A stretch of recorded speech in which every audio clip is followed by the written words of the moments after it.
اعوذ باللہ من الشیطان الرجیم بسم اللہ الرحمن الرحیم وما منع الناس ان يؤمنوا اذ جاءهم الهدى ويستغفروا ربهم الا ان تأتيهم سنة الاولین او يأتيهم العذاب قبلا۔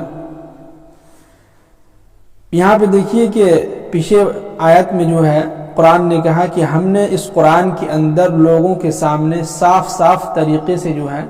واضح دلیل کے ساتھ ہم نے قرآن کے اندر بیان کر دیا ہے۔ اب قرآن آگے جو ہے یہ کہہ رہے ہیں، لوگوں کو بتلا رہے ہیں کہ وَمَا مَنَعَ النَّاسَ أَن يُؤْمِنُوا إِذْ جَاءَهُمُ الْهُدَى، جب لوگوں کے پاس ہدایت آ چکی،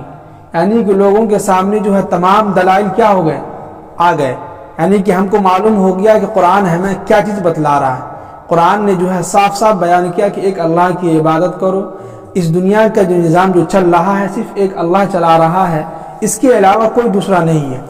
اب کافر کے سامنے یہ تمام دلیلیں پیش آ گئی، انہوں نے مان بھی لیا، تو اب کیا کہ وما منع الناس ان يؤمنوا اذ جاءهم الهدى، ان کے پاس جو ہے جب ہدایت آ چکی تو ان يؤمنوا، تو یہ کیا کہ ایمان نہیں لا رہے ہیں۔ ایمان اس لیے نہیں لا رہے ہیں کہ وَيَسْتَغْفِرُوا رَبَّهُمْ، اگر یہ لوگ ایمان لے آتے تو قرآن کہہ رہا ہے کہ وَيَسْتَغْفِرُوا رَبَّهُمْ، اللہ تعالیٰ ان کو معاف کر سکتے ہیں، لیکن یہ لوگ کیا کہہ رہے ہیں کہ إِلَّا أَن تَأْتِيَهُمْ سُنَّةُ الْأَوَّلِينَ۔ اب یہ کہہ رہے ہیں کہ ٹھیک ہے، اگر ہم جو ہے آپ کی بات مان لیتے ہیں اور آپ نے قرآن کو جو ہم نے ہمارے سامنے بیان کر دیا،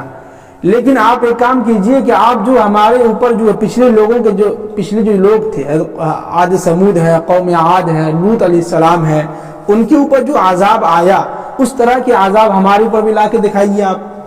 پھر ہم مان لیں گے۔ دیکھیں جب عقل ماری جاتی ہے لوگوں کی تو سمجھ میں نہیں آتا ہے اس کو، لیکن تمام دلیل ان کے سامنے آ گئی۔ اب ظاہر سی بات ہے کہ اگر آپ نے کوئی ہم سے سوال، آپ میں سے کوئی ایک آدمی ہم سے جو ہے سوال کیا، ٹھیک، اب آپ کے سوال کا ہم نے جواب دے دیا اور آپ کو یقین ہوا کہ جو امام صاحب یہ جواب دیے ہیں بالکل درست ہے اور صحیح ہے، لیکن پھر بھی ہم کیا کریں گے، نہیں ہم نہیں مانتے ہیں، تو یہ حق دھرمی ہوئی کہ نہیں، یہ بیوقوفی ہو گئی۔ اب یہ لوگ بھی کیا کہہ رہے ہیں کہ ٹھیک ہے ہم مان لیتے، قرآن کہہ رہا ہے کہ ان کو آپ کا قرآن یہ کہہ رہا ہے کہ ہو سکتا ہے کہ اب یہ لوگ کیا رہا ایمان لے آئیں، لیکن جیسے ہی ایمان لانے کی بات ہے وہ کیا کہہ رہے ہیں کہ اللہ، مگر آپ ان تأتیہم سنت الاولین، آپ پچھلے لوگوں کے جو عذاب جس طرح ان کے اوپر آتے تھے آپ ہمارے اوپر بھی عذاب لا کے دکھائیے، یا او یاتیہم العذاب قبلا، یا ہمارے سامنے عذاب کا نازل ہوتے ہوئے ہم کو دکھائیے، بالکل ہمارے سامنے لا کے کھڑا کیجیے عذاب۔ تو دیکھیے عذاب تو نہیں آئے گی نا، اس لیے کہ نبی کا کام تو لوگوں کو سمجھانا ہے۔ اب آگے قرآن اس کا جواب دے رہا ہے، وہ آگے فرمائیں کہ وَمَا نُرْسِلُ الْمُرْسَلِينَ إِلَّا مُبَشِّرِينَ وَمُنذِرِينَ، کہ اے نبی صلی اللہ علیہ وسلم آپ ان سے کہیے کہ بھائی نبیوں کا کام ہے لوگوں کو خوشخبری سنانا۔ دیکھیے قرآن نے کتنی اچھی بات کہی ہے کہ اگر ایک شخص ہے جو 60 سال یا 80 سال کی عمر ہو گیا، وہ ابھی تک مسجد نہیں آ رہا ہے نماز کے لیے، ان کو علم نہیں ہے نماز کے متعلق، اب اگر ہم ان سے ملنے کے لیے گئے ڈائریکٹ، اگر ہم ان کو عذاب کا جو ہے وعید سنانے لگے، بھائی نماز آپ نے چھوڑا ہے تو آپ کو اتنا عذاب ملے گا، اب وہ ڈر جائے گا، اب وہ ڈر کی مارے سنے گا جب اتنا عذاب ملے گا ہی، اب نماز پڑھے کیا فائدہ، کیا فائدہ، اب جہنم میں جب جانا ہی ہے تو چلو آپ اور ہی صحیح۔ پھر قرآن نے کہا ہے کہ وَمَا نُرْسِلُ الْمُرْسَلِينَ إِلَّا مُبَشِّرِينَ،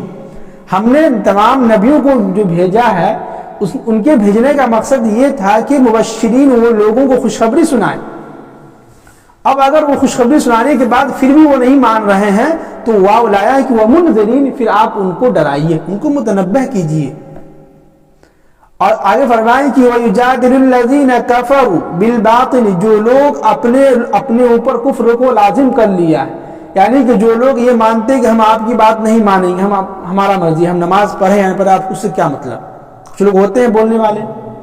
کہ آپ کا کام بتلا دینا، ہم کریں یا نہ کریں، آپ کو اس سے کیا مطلب۔ تو قرآن کہہ رہے ہیں کہ وَيُجَادِلُ الَّذِينَ كَفَرُوا، اب جن لوگوں نے کفر کو اپنے اندر اپنا لیا ہے تو بالباطل، اور وہ حق کے لیے اپنے سامنے کیا کر رہے ہیں، باطل کے لیے لڑ رہے ہیں، باطل سے، تو لیدحضوا بالحق، اور وہ اس لیے لڑ رہے ہیں لوگوں سے کہ حق جو ہے کیا ہو جائے، ڈگمگا جائے، جیسے ہوتے ہیں کچھ لوگ جو ہے ہر دھرمی پہ غصہ والے زیادہ ہوتے ہیں، وہ آپ سے لڑ بیٹھیں گے، اور وہ لڑ بیٹھیں گے، وہ سمجھتا ہے کہ ہم ان سے لڑ بیٹھیں گے تو یہ ڈر جائیں گے اور یہ جو ان کی جو حق بات ہے وہ دب جائے گی، لیکن نہیں، یہ ایسا نہیں ہوگا۔ آپ لاکھ چیخیے چلائیے، قرآن نے کہا ہے کہ انسان جو ہے دو معاملات میں بالکل بے بس ہے۔ نمبر ایک وہ یہ کہ دکھ سے بھاگ نہیں سکتا، نمبر یہ کہ وہ خوشی کو جو ہے خرید نہیں سکتا۔ تو آپ کتنا بھی لاکھ دلائل پیش کر لیجئے، اگر وہ خوب چلاتا ہو، جھگڑتا ہو، اس کے اندر جو ہے برداشت کرنے کا مادہ نہیں ہے، تو وہ کیا کرے گا؟ حق کو دبائے گا وہ۔ لیکن قرآن کہہ رہا ہے کہ نہیں، حق بالکل نہیں دب سکتا۔ حق جو ہے آج نہیں تو کل وہ خود جو ہے سینے پہ چڑھ کے بولے گا کہ ہاں یہ حق ہے تو یہ حق ہے جی۔ اور آگے فرمائیں کہ وَاتَّخَذُوا آیَاتِی، اور یہ لوگ ہماری آیتوں کو جو ہے کیا کر رہے ہیں؟ اپنایا، ہماری آیتوں کو جو ہے جھٹلایا، ہماری آیتوں کو جو ہے اپنے اندر اس کو پڑھا سمجھا۔ وَمَا أُنذِرُوا هُزُوًا، اور یہ انظروا یعنی کہ تنبیہ کے طور پہ انہوں نے کیا کیا کہ ہزوا، ہمارا اس آیت کی جو قرآن کی آیتوں کا مذاق اڑایا۔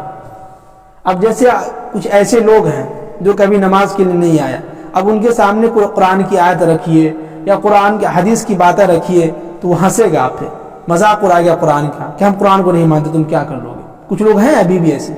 خاص سے ہمارے نوجوان جو ہے سو کبھی مسجد کا جو ہے رخ نہیں دیکھا، ان کے سامنے اگر قرآن و حدیث کی بات کیجئے، کچھ ایسی بات ان کے سامنے رکھیے، قرآن یہ کہہ رہا ہے تو یہ کہہ رہا ہے کہ ہم نہیں مانیں گے، ہنسے گا وہ، مذاق اڑائے گا۔ جو کافر لوگ ہیں وہی مذاق اڑاتے ہیں، ابھی بھی مذاق اڑا رہے ہیں وہ۔ اور آگے فرمائیں کہ وَمَنْ أَظْلَمُ مِمَّنْ ذُكِّرَ بِآيَاتِ رَبِّهِ، اب قرآن کہہ رہے ہیں کہ اس شخص سے جو ہے بڑھ کر ظالم کون ہوگا جس کے سامنے قرآن کی آیت یعنی قرآن خود اپنے آیات سے ان کو نصیحت کر رہا ہو۔ اور سمجھیے کہ قرآن ہمارے سامنے اتنی اچھی باتیں ہیں، یعنی کہ اللہ تعالیٰ ایسا لگا کہ اللہ تعالیٰ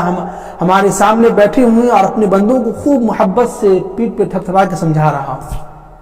اس کے باوجود کیا کر رہے ہیں کہ فَأَعْرَضَ عَنْهَا، اس کے باوجود اگر یہ لوگ ہم سے منہ موڑتے ہیں، ہم کو جو ہے برا بھلا کہتا ہے، قرآن کی آیتوں کو جھٹلاتا ہے، تو وَنَسِيَ مَا قَدَّمَتْ يَدَاهُ، تو ان کے ہاتھوں نے جو کرتوت کیا ہے وہ اپنے ہاتھوں کو جو بھلا بیٹھا ہے۔ کیا مطلب؟ یعنی اس نے اپنی زندگی میں اتنے گناہ کر بیٹھا ہے، وہ بھلا ہی دیا اللہ کو کہ بھائی ہم نے اتنے گناہ کیا ہے، تو گناہ کے بدلے میں قرآن تو کہہ رہا ہے کہ ہم اس کو جہنم میں ڈالیں گے۔ اب یہ بندہ جو ہے اتنے کرتوت کرنے کے بعد، اتنے گناہ کرنے کے باوجود بھی کیا کر رہا ہے؟ اللہ کو بھلا بیٹھا ہے جی۔ اور آگے فرمائیں کہ اِنَّا جَعَلْنَا عَلَىٰ قُلُوبِهِمْ، یقیناً ہم نے ان کے دلوں پر کیا کر دیا ہے؟ پردہ ڈال دیا ہے، ان کے دلوں پر کیا کر دیا؟ مہر لگا دیا ہم نے کہ أَكِنَّةً أَن يَفْقَهُوهُ، کہ وہ قرآن کو کیا کرے؟ سمجھے۔ وَفِي آذَانِهِمْ وَقْرًا، اور ہم نے ان کے کانوں پر ڈانٹ ڈال دی، یعنی کہ ان کے کانوں کو ہم نے مضبوط کر دیا، ان کے کانوں کے اندر شیشہ پگھلا کے بند کر دیا کہ وہ سنے ہی نہیں، اگر وہ سن بھی لے تو سمجھے ہی نہیں۔ تو یہ وہ لوگ ہوتے ہیں، پہلے قرآن نے کہا کہ یہ وہ لوگ ہیں جو جن کے سامنے قرآن اتنی اچھی باتیں بتلا رہا ہے، نصیحت کر رہا ہے، ایسا لگ رہا ہے قرآن ہم سے خود مخاطب ہو کے کہہ رہا ہے کہ میرے بندوں میری بات کو مانو، تم جو ہے سیدھے راستے پہ آ جاؤ گے۔ اس کے باوجود اگر لوگ نہیں مان رہے ہیں، اس کی باتوں کو جھٹلا رہے ہیں، تو ظاہر سی بات ہے کہ قرآن جو ہے آخر میں غصہ ہو کے یہی کہے گا بھائی ٹھیک ہے، ہم نے ان کے دلوں پر کیا کر دیا؟ پردہ ڈال دیا ہے، اب ان کی مرضی ہے، اور جو ہے أَكِنَّةً أَن يَفْقَهُوهُ، اور ان کے سامنے آپ جو ہے دن بھر بھی قرآن پڑھتے ہوئے ان کو سنائیں، قرآن کے معنی ان کو سمجھائیں، تو کیا کریں گے کہ وَفِي آذَانِهِمْ وَقْرًا، ہم ان کے کانوں پر ڈانٹ ڈال دیتے ہیں، یعنی کہ ان کے کان جو بالکل بند ہو جاتا ہے، وہ سنتا ہی نہیں ہے، سمجھتا ہی نہیں ہے۔ اور آگے فرمائیں کہ وَإِن تَدْعُهُمْ إِلَى الْهُدَىٰ، اگر آپ ان کو ہدایت کی طرف بلائیں گے تو فَلَن يَهْتَدُوا إِذًا أَبَدًا، تو یہ شخص ہرگز جو ہے ہدایت پہ نہیں آ سکتا۔ ظاہر سی بات ہے کہ قرآن یہاں پہ دیکھیں ایک تسلی دے رہا ہے، جیسے ہوتا ہے کہ ایک انسان ہے اپنے بیٹے کو خوب سمجھا رہا ہے کہ بیٹا مان جاؤ مت جاؤ باہر، گھر کے اندر ہی رہو، لاک ڈاؤن ہے، ٹھنڈی کا موسم ہے، گاڑی کا جو ہے سفر مت کرو، گاڑی جو ہے تیز نہیں چلاؤ۔ اتنا سمجھانے کے باوجود اگر ہم کو غصہ آتا ہے کہ نہیں، پھر قرآن تو جب غصہ آتا کرا جاؤ تم جو کرنا کرو۔ اب قرآن یہاں پر وہی کہہ رہا ہے کہ وَإِن تَدْعُهُمْ إِلَى الْهُدَىٰ، کہ اے نبی صلی اللہ علیہ وسلم اب پریشان نہ ہوئیے، وَإِن تَدْعُوهُمْ إِلَى الْهُدَىٰ، اگر آپ ان کو ہدایت کی طرف بلائیں گے تو اگر ان کے مقدر میں ہدایت نہیں لکھا ہے تو فَلَن يَهْتَدُوا إِذًا أَبَدًا، یہ شخص جو ہے ہرگز جو ہے ہدایت پہ نہیں آ سکتا۔ دیکھیں قرآن نے کتنی اچھی باتیں بتلایا ہے۔ ایک دیکھیے کہ ایک انسان ہے 40 سال یا 10 سال سے ایک انسان کو سمجھا رہے بھائی نماز پڑھی، ایک محلے میں رہ کے لوگوں کو دعوت دے رہا ہے۔ اب وہ کسی دن وہ مایوس ہو جاتا ہے کہ یار لوگ مانتا ہی نہیں ہے میری بات، اتنے دنوں سے لوگوں کو کہہ رہا ہے نماز کے لیے، لوگ نماز کے لیے نہیں آ رہے ہیں۔ تو ہمیں مایوس نہیں ہونا ہے، ہمیں کسی کے پیچھے جو پڑنا نہیں ہے کہ ان کے پیچھے ہم ہاتھ دھو کے لگ جائیں، نہیں، قرآن ہمیں تسلی دے رہا ہے کہ آپ گھبرائیے نہیں بھائی، آپ دن کے 24 گھنٹے میں سے کچھ وقت نکال کے لوگوں کو دعوت تبلیغ العمل کام کر لیجئے، سمجھا دیجئے ان کو، آدھا گھنٹہ ہو یا 1 گھنٹہ ہو، 10 منٹ ہو، آپ کو کام صرف سمجھانا ہے۔ اب اگر وہ نہیں مان رہا ہے تو قرآن ہمیں بہت تسلی سے کہہ رہا ہے اللہ کے نبی کے ذریعے سے کہ آپ گھبرائیے نہیں۔ وَإِن تَدْعُوهُمْ إِلَى الْهُدَىٰ، اگر اللہ نے ان کے مقدر میں جو ہدایت لکھا ہوگا تو فَلَن يَهْتَدُوا إِذًا أَبَدًا، تو اللہ اس کو ہدایت بھی دے گا۔ اگر وہ نہیں ہدایت، اگر ان کے مقدر میں ہدایت نہیں ہے تو فَلَن يَهْتَدُوا إِذًا أَبَدًا، وہ شخص جو ہمیشہ کیا ہوگا، ہرگز وہ ہدایت پہ آ ہی نہیں سکتا۔